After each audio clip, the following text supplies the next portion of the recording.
bien y Dios les bendiga. Regresamos aquí nuevamente al programa Lámpara Bíblica con las 20 maneras en que se tuercen las escrituras. Y de hecho no les he ido enumerando, ¿verdad? Pero ahora vamos, ¿verdad? Para la número 10.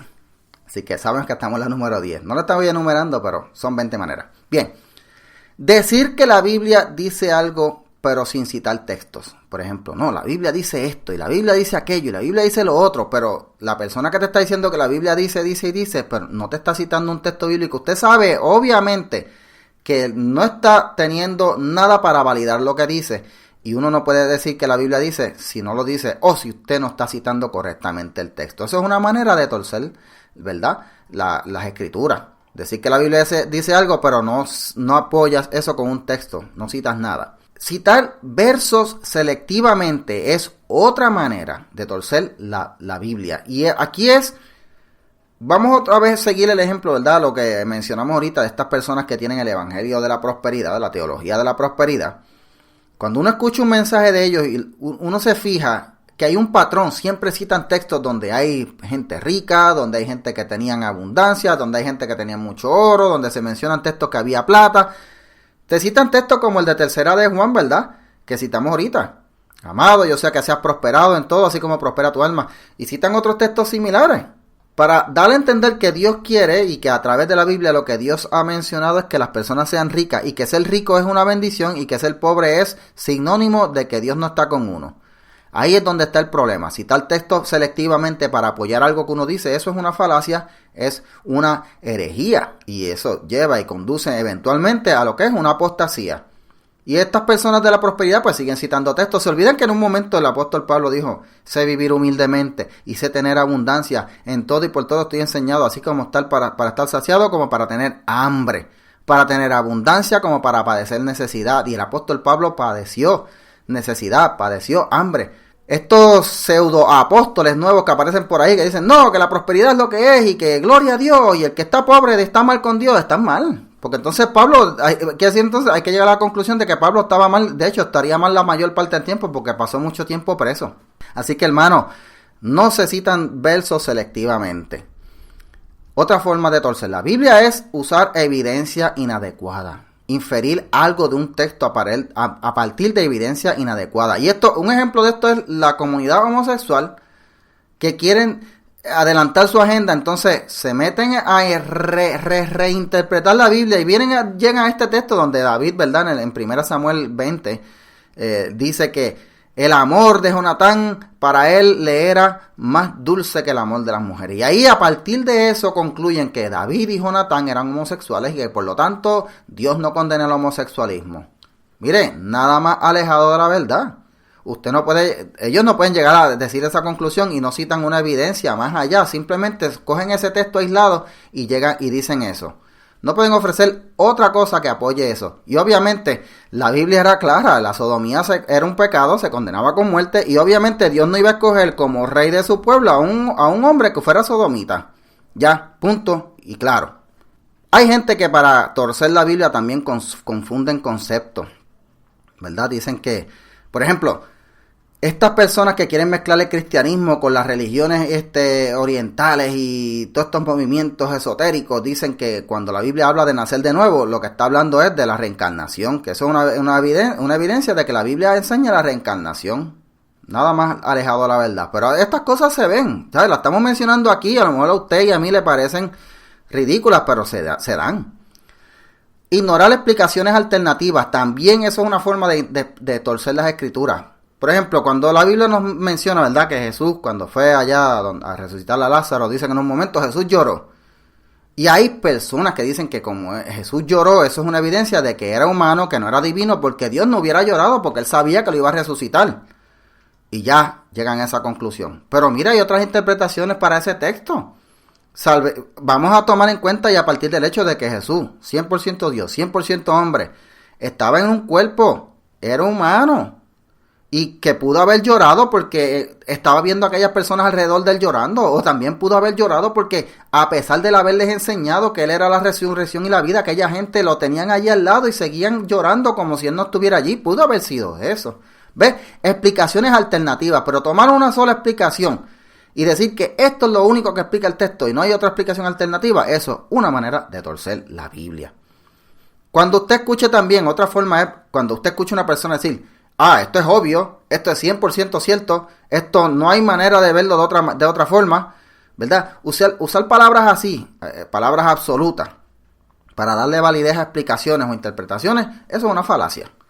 Esto es obvio, esto se cae de la mata, esto no hay otra manera de verlo, yo no me equivoco. Cosas así son las que uno tiene que tomar en cuenta, porque probablemente esa persona está queriendo validar, recurriendo a una falsa autoridad o a una falsa impresión de que lo que está diciendo es correcto, una doctrina errónea, o una enseñanza errónea, o una interpretación errónea. Utilizar elementos marginales para asociar una secta con la iglesia original. Y cuando hablamos de elementos marginales es que cada cosa comparte elementos, ¿verdad? Hay elementos en la historia que se repiten, que se ven. Por ejemplo, vamos a decir, los medios de transporte eran una cosa muy importante en los tiempos antiguos y hoy también. Cosas así. Pero vamos a pensar que venga una iglesia y dice, mira, como allá en el aposento alto habían 120 personas y aquí tenemos 120 personas, esto es una obra de Dios. Aquí vamos a salir un grupo a predicar y vamos a llevar el evangelio. Vamos a salir 12 solamente porque como eran 12 apóstoles, Dios nos va a bendecir más y vamos a tener mejores frutos si salimos 12 exactamente. O decir que como algunas cosas se hacían en el Antiguo Testamento y esa iglesia lo hace, pues es señal de que es una obra de Dios. Por ejemplo, por aquí en Puerto Rico hay una iglesia que es una mezcla entre adventistas y pentecostales que están sacrificando corderos. Y ellos están entendiendo que ellos están más cerca de Dios porque están haciendo algo que se hacía en el Antiguo Testamento. Cosas así, utilizar elementos marginales para asociar una secta, ¿verdad?, con la iglesia original, o decir que a partir de eso son una religión verdadera, pues son otras maneras de torcer y reinterpretar la Biblia de manera caprichosa, de manera errónea. Interpretaciones esotéricas. Cuando hablamos de interpretaciones esotéricas es de estas personas que dicen, la Biblia está llena de secretos. Y cuando la Biblia te menciona un número quiere decir esto, y en aquel número es lo otro, y mira cuántas veces se repite esta palabra en este capítulo, y en el otro se repiten tantas veces, y si tú sumas aquí estas veces más aquellas que están allá, te da este número y eso quiere decir esto, ¿ves? Ahí usted tiene que tener cuidado, porque la Biblia está escrita en lenguaje sencillo, para que se entienda sencillamente, no hay nada escondido. Así que cuando una persona le diga que va a descubrir los secretos de la Biblia o decirle vamos a revelar el código de la Biblia, no, hermano, cuídese porque lo más seguro, esa persona está haciendo una reinterpretación para enseñar una falsa doctrina. Y una de las maneras que se está viendo ahora mismo para torcer lo que dice la Escritura es rechazar la autoridad bíblica. Y aquí es donde hay que tener cuidado. Ya yo escribí esto en la página, ¿verdad? En el fanpage de Facebook y en el blog. Rechazar la autoridad bíblica no es que digan, no, es que Dios no dijo esto, es que esto no es de Dios, porque obviamente tú decir que algo no es de Dios y de esa manera categórica, tú te estás exponiendo a blasfemar. Pero hay personas que dicen que como Jesús no mencionó algunas cosas, pues eso no se debe entender como que son pecados. Y hablamos aquí ahora mismo de lo que es el homosexualismo. Y hay personas diciendo que como Jesús en ningún momento mencionó el homosexualismo o la sodomía como pecado, pues los textos que están en el Antiguo Testamento que la mencionan como pecado están erróneos. Yo me encontré con una de esas personas, un falso teólogo que anda por ahí, se llama Julio Álvarez. Y lo confronté, le dije, pero oye, espérate, pero es que Jesús tampoco habló de la idolatría. Si tú te buscas en los 4 evangelios, ¿tú no viste que Jesús menciona la idolatría? ¿Quiere decir eso que también ahora se permite la idolatría? ¿Ya no es pecado? No, mi hermano, lo que pasa es que habían cosas que son obvias, eran obvias para el pueblo, pues obviamente Jesús no las iba a mencionar. Y eso no quiere decir que porque Jesús no haya mencionado algo, esa cosa deja de ser pecado. Jesús tampoco mencionó la marihuana, no mencionó la cocaína, no mencionó otras drogas. Sentido común, pero utilizar ese texto para rechazar la autoridad bíblica, para decir que como Jesús no dijo algo, si lo vemos en el Antiguo Testamento, eso no es inspirado, eso es una forma horrible de caer en torcer, ¿verdad? En torcer la Biblia. Finalmente ya estamos en los últimos 2, ¿verdad? Suplementar la Biblia. Es decir, la Biblia hay que interpretarla, pero tenemos que usar este libro, tenemos que usar este folleto, o la Biblia hay que interpretarla, pero lo tenemos que hacer cuando vayamos a este sitio y escucharlo de allí. Los testigos de Jehová son unos que hacen mucho eso. los adventistas también con el libro de Mary Baker Eddy. Y esa, usted cuando tiene que recurrir a un texto externo para decir que eso es lo que se usa para interpretar la Biblia, ojo, tenga cuidado, la Biblia es la autoridad, es la palabra de Dios, se interpreta ella misma, no hace falta nada más, simplemente orarle a Dios, sentido común y hacer un buen ejercicio de la hermenéutica. Finalmente, vamos a hablar de lo que es el presentismo, ¿verdad? Y el presentismo es un concepto que se aplica a la historia, que es cuando las personas cogen y analizan eventos del pasado a la luz de costumbres y formas de vivir del presente y dicen que como esto está mal en este tiempo, en aquel tiempo estaba mal. Y viceversa.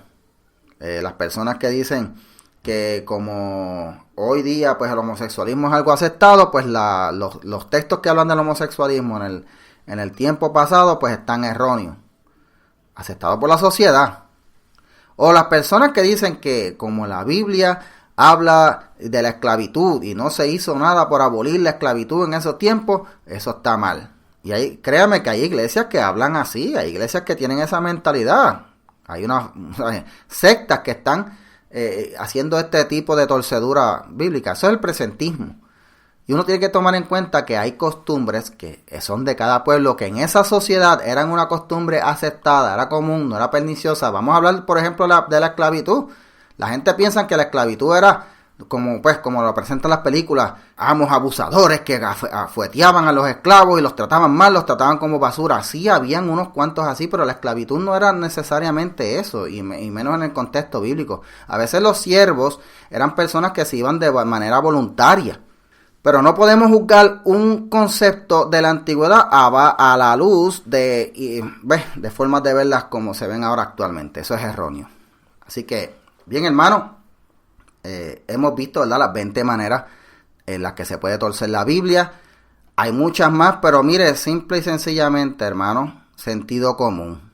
Si usted ve que lo que la persona está diciendo no concuerda con lo que hace la Biblia, o con lo que dice la Biblia, o si la persona está diciendo algo que usted dice, pero es que eso no es lo que dice en el texto, o eso no es lo que se infiere del texto, o que quiera dar una interpretación que contradice lo que dice ese texto, cuídese.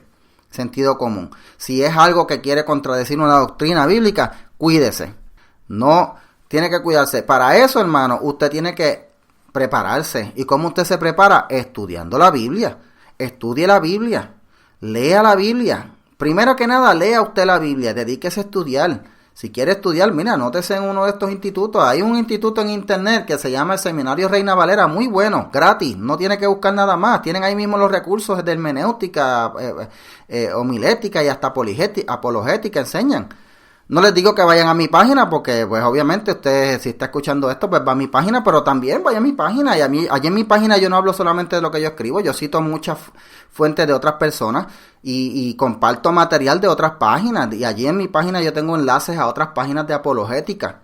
Porque yo lo que estoy diciendo aquí no lo estoy produciendo yo todo el tiempo. A veces son cosas que recopilo, que aprendo de algún otro lugar, le añado unas cositas aquí y lo comparto con los hermanos. Así que, hermanos, esté listo para presentar defensa como siempre, con mansedumbre y sabiduría. Para eso tiene que estudiar. Estudie, hermano.